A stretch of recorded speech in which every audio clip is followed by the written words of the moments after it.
Hello and welcome back to Graceful 40s. I'm back with another video. Brandy here, and today I'm going to share with you how I eliminated $1,500 from my monthly budget. In case any of these tools could be helpful for you, on this channel I'm focusing on frugal living, getting debt free, and the journey I'm taking in that way. I also love natural hair and faith, so those are the primary features on the channel at this time. But I'm gonna jump right into the 10 things that you can do in more detail to reduce expenses every month. But also I'm going to break down my before and after of cost about a year ago to today, so you can see the savings more itemized. So let us begin. Okay, so the first thing I want to do is just talk about the monthly 10 things. I wrote some things down just so I wouldn't forget or get off track. So some of these things are also in my annual or my breakdown, but the first thing I would say is like changing my phone carrier made a big difference. I had T-Mobile before, and my cost for T-Mobile every month, my phone bill was literally $120 each month. And they actually were charging me for something I wasn't even using that I asked to be taken off of my account a year ago, but I was still being charged. But because I had automatic bill pay and paper free on my account, I didn't know, and I just assumed the expenses were for something else. So that was a diligence issue for me. But if you have a phone carrier, some things you can do definitely is to review your bills every month. I learned that one. Don't go paperless, because as much as we want to save the planet, if you struggle to look online at your account, you probably should just get the paper invoice so you can see it and make your decisions. Also, I now use Mint Mobile, which I was scared to do because I thought it was going to be a big deal, but it really isn't. So my monthly phone bill is now $20 versus the $120. So I save $100 a month just from like doing the work on my phone bill.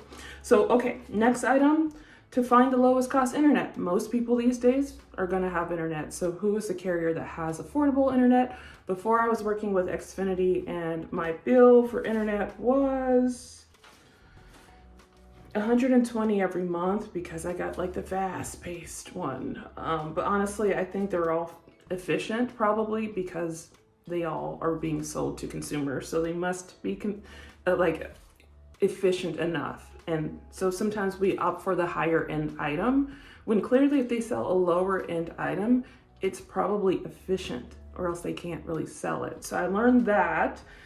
So I took my internet down to $50 a month. I moved to Arizona.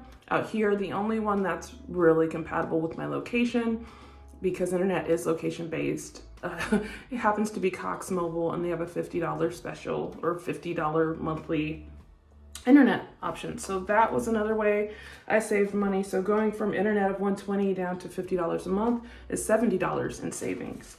Okay, so grocery shopping.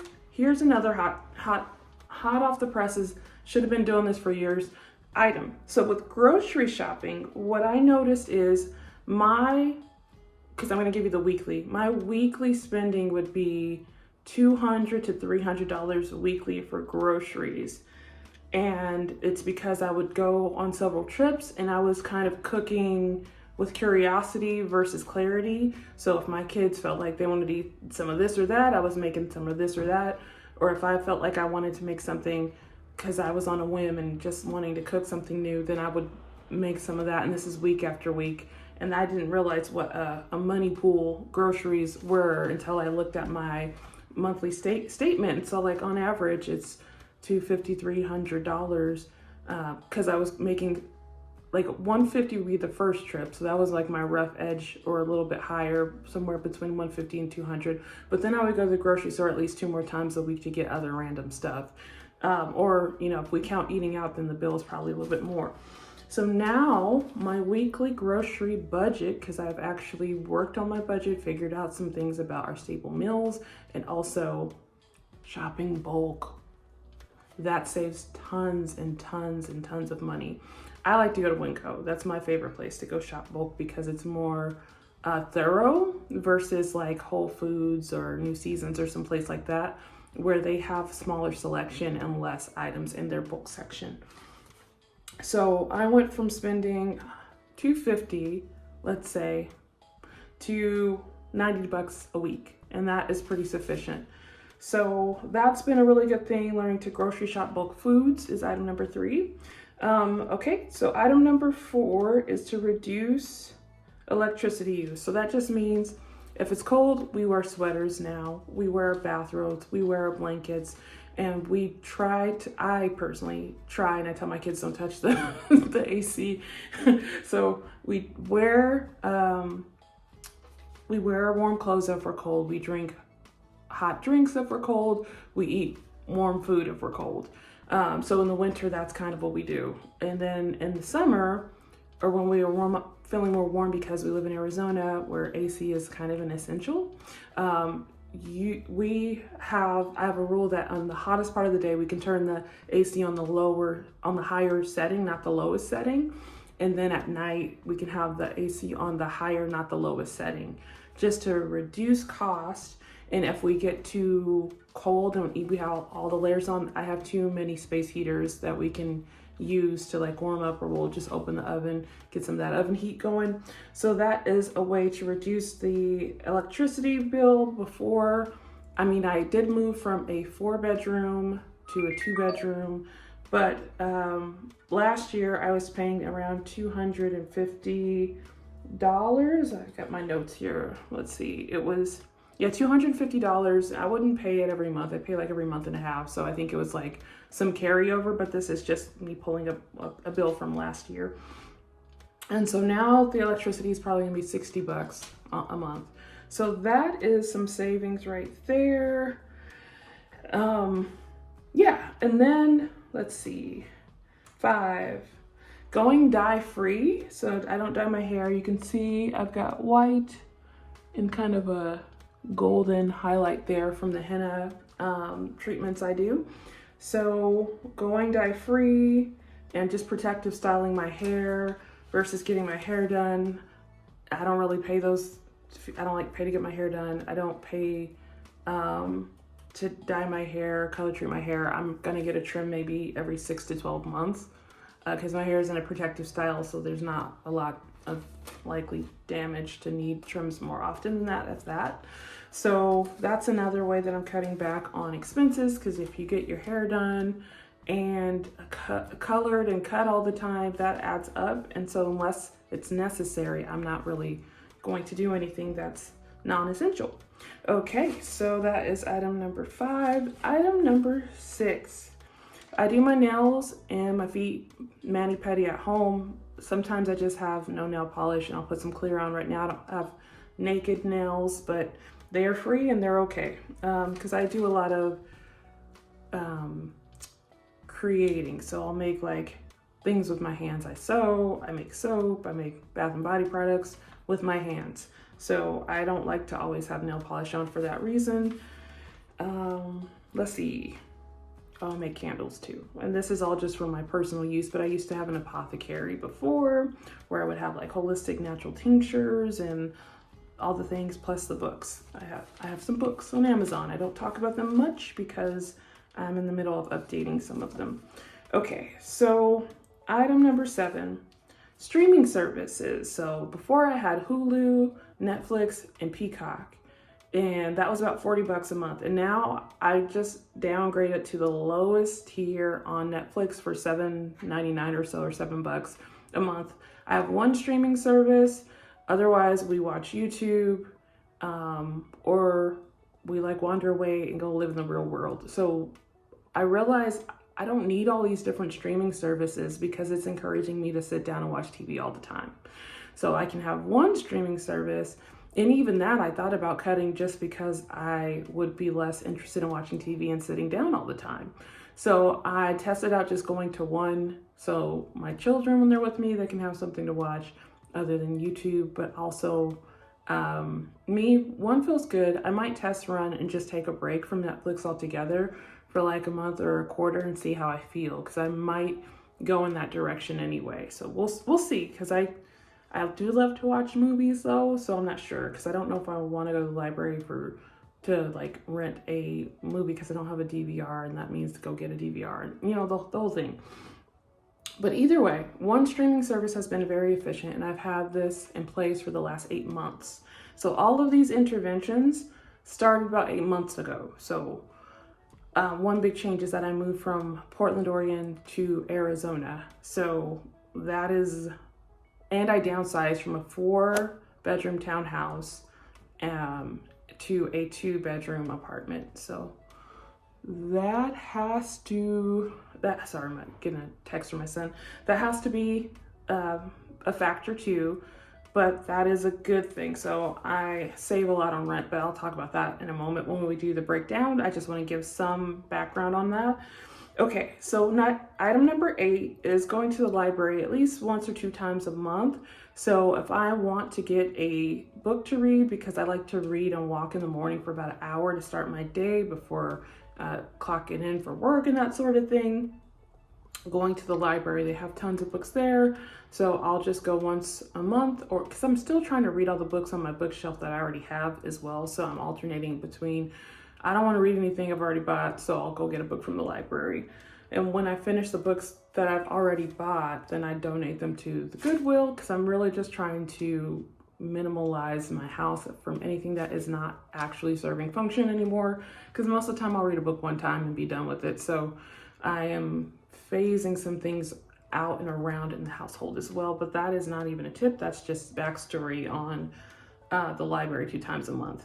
Okay, so if you want to know more about like my minimalism journey, I can add that in a future video, because I'm still kind of observing and thinking about it intentionally, and I'm not finished with processing that one just yet. So another thing, item number 9, I paid off my car last November or so. So I was paying maybe $270 a month just to wrap up the payment off of my car that I got in 2019. So from 2019 to last early fall, I'm guessing, I can't quite remember, but about a year ago I paid off the car. So that's 2024, let's say. I'm pretty sure it was the fall.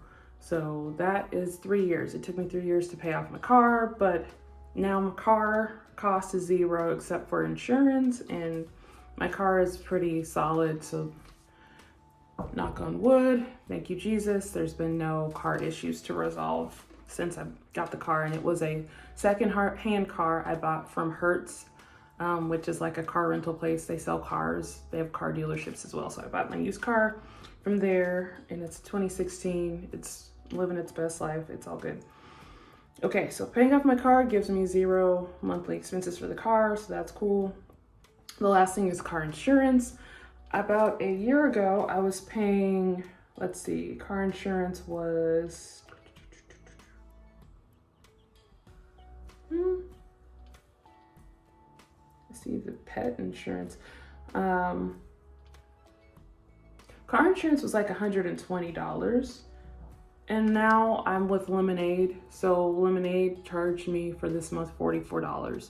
So the way Lemonade sets up their car insurance is that it's per mileage. So I am still observing like my monthly mileage to get the average, but so far it was $44. So that was cool with me versus the $120. So that is,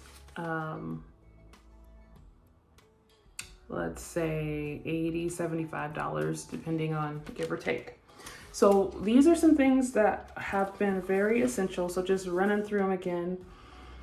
I go with Mint Mobile. Bill is annual, but it breaks down to $20 a month. So lowest cost internet is another thing. Look for lowest cost internet. Grocery shop the bulk foods. Set a budget. Kind of work with your staple foods at your what does your family eat to zero waste? So what does the family and yourself eat to like there's nothing left, you guys eat it consistently? That's what I mean when I say zero waste.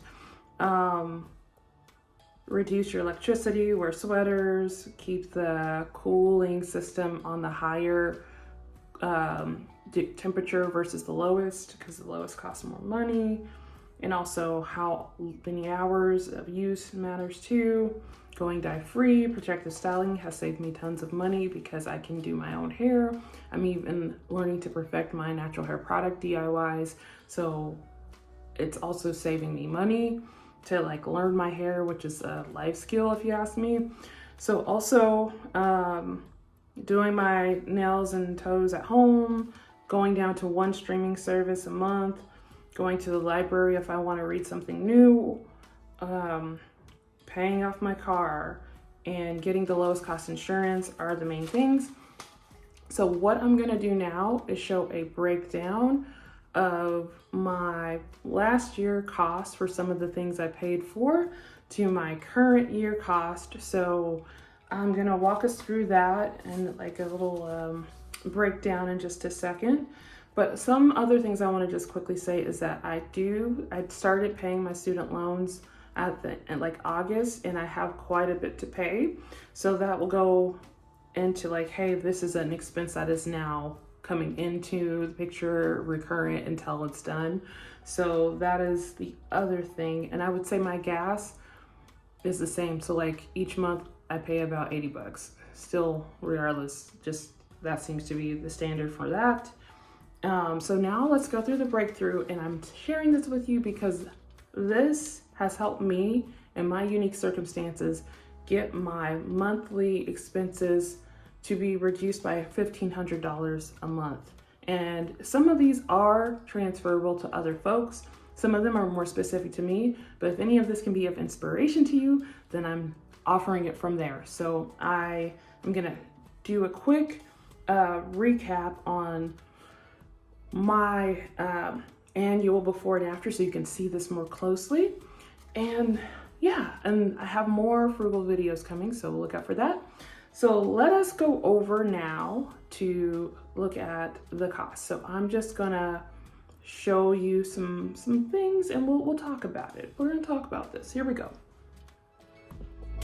Right, please excuse the cropping issue there, but basically last year my rent was $2,400 living in the 4-bedroom townhouse. Now I pay $1,704 a month, so that's $696 in savings. For the electricity, spend about every 6 weeks was $253 last year. Now I pay about $70 a month, so that's around $183 in savings each month. Internet was $120 last year, and now I am paying about $51, so that's roughly $70 in savings. Last year my phone bill was $120 each month, and now I pay $20 a month, so that's $100 in savings. Okay, so then looking at streaming, before it was $39.99 each month, now it's $7 a month, so that's $32.99 in savings. Last year I was paying $28 a month for the gym, sometimes going up to about $36. Now I pay $0, and so that is a savings of $28. And there is also, let's see, grocery shopping, which was about $250 to maybe $350, and now it is currently $90 each week. All right, so last year I also had a business, and I was spending about $285 on that, and now I don't have a business for my private practice, so that saves me $285. Pet insurance was $30 last year, now it's $12.67, so I'm saving $17.33, which gives me a total of $1,572.32. Something that is new and coming into the picture is my student loan repayment plan as I work on becoming debt free. So I'm really excited about that. So that's a new expense moving forward. And I just feel like downsizing made a huge difference. Also finishing paying off the car and really going through each of my expenses to make sure everything was essential. And I'm even going to go back yet and try and bundle some of my insurances because it just makes sense. So that is everything. I hope that this video has been helpful to you. I hope that this has got you thinking about how you can cut back expenses if you'd like to and where that might be best suited for you. And so thank you so much for stopping by and watching this video. Please leave a comment and share your favorite tip, or if you have a tip that you want to suggest, please leave it in the comments below. Take great care and may God bless you.